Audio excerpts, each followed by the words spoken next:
umusore yanyandikiye nabonye message ye ati Muchoma ngira inama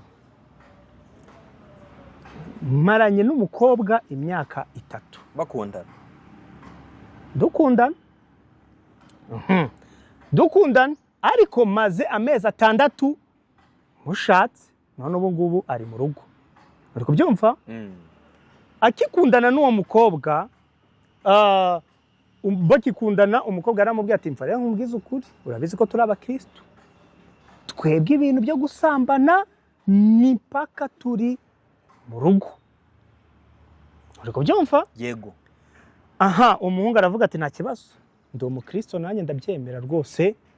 reka nihangane niba koko umbwira ngo umusore ex wawe yarakubabaje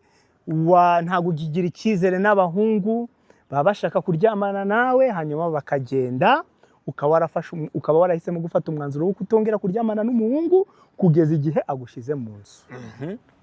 umuhungu arabyemera rwose pe barakomezanya iyo myaka umva umuhungu rwose ajya kumusoma ati sheri turaba Kristo itonde twe mu izina rya Yesu twemeranyije yuko tuzabikora izina rya Yesu tubana rero ngo byumva umuhungu arabyemeye ubwo aka kanya ugashiza amezi 6 bashakanye yego noneho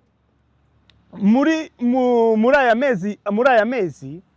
mezi umukobwa yagiye kwa muganga ngo mu nda hari kumurya mu mezi 6 ashize muri aya mezi yego umuhungu bagezeyo kwa muganga hazi ibizamini ariko ni ibizamini yego ibisubizo bababwira yuko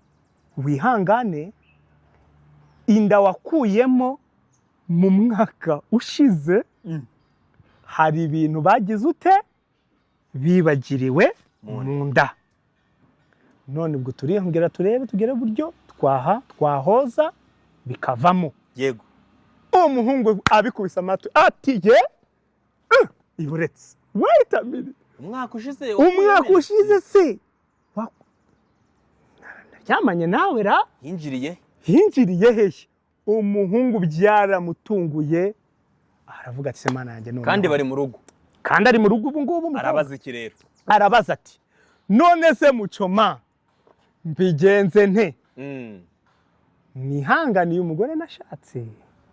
cyangwa se nkore divorce